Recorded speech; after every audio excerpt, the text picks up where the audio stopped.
ایک نیک نوجوان دریا کے کنارے وضو کر رہا تھا کہ اس کی نظر ایک سرخ سیب پر پڑی جو پانی کے ساتھ بہتا ہوا آ رہا تھا۔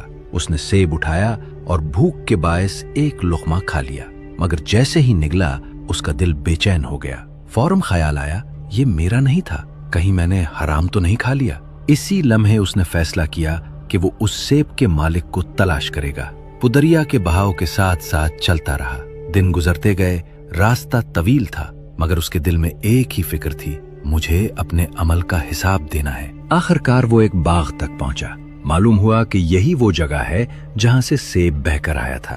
وہ باغ کے مالک کے پاس گیا اور نہایت عاجزی سے کہا، بابا جی، میں نے آپ کے باغ کا ایک سیب بغیر اجازت کھا لیا، میں آپ سے معافی مانگنے آیا ہوں، مجھے حلال کر دے۔ باغ کے مالک نے اس کی طرف غور سے دیکھا اور کہا، اگر تم واقعی سچے ہو تو کچھ عرصہ میرے باغ میں کام کرو، پھر دیکھوں گا۔ نوجوان نے فوراً حامی بھر لی۔ وہ دن رات محنت کرتا، ایمانداری سے کام کرتا، دل میں یہی خواہش کہ شاید اس طرح وہ اپنے ایک لقمے کا حق ادا کر دے۔ کچھ وقت گزرنے کے بعد اس نے ہمت کر کے پوچھا، بابا جی، کیا آپ نے مجھے معاف کر دیا؟ بزرگ نے کہا، ابھی نہیں، مگر ایک شرط ہے، اگر مان لو تو میں تمہیں معاف کر دوں گا۔ نوجوان نے کہا، شرط کیا ہے؟ بزرگ نے جواب دیا، تم میری بیٹی سے نکاح کر لو۔ نوجوان کچھ لمحے کے لیے رکا، پھر بولا، اگر اس میں میری مغفرت ہے اور اللہ کی رضا ہے تو میں قبول کرتا ہوں۔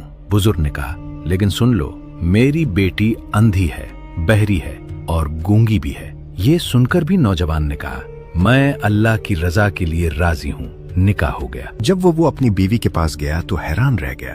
وہ نہایت خوبصورت، با اخلاق اور مکمل صحت مند تھی۔ وہ فوراً واپس جا کر سسر سے پوچھنے لگا، آپ نے تو کہا تھا کہ وہ اندھی، بہری اور گونگی ہے۔ بزرگ مسکرائے اور بولے، ہاں، وہ اندھی ہے حرام کو دیکھنے سے، بہری ہے غیبت اور برائی سننے سے، اور گونگی ہے بری بات کہنے سے۔ یہ سن کر نوجوان کی آنکھوں میں آنسو آ گئے۔ اسے سمجھ آ گیا کہ اس کی سچائی اور حرام سے بچنے کا خوف ضائع نہیں گیا۔ یہ واقعہ ہمیں سکھاتا ہے کہ اگر انسان سچائی اور تقوی کے ساتھ ایک چھوٹی سی چیز سے بھی بچنے کی کوشش کرے تو اللہ اسے اس سے کہیں بہتر عطا فرماتا ہے۔ واقعی جو اللہ کے لیے کچھ چھوڑ دیتا ہے، اللہ اسے اس سے بہتر عطا کرتا ہے۔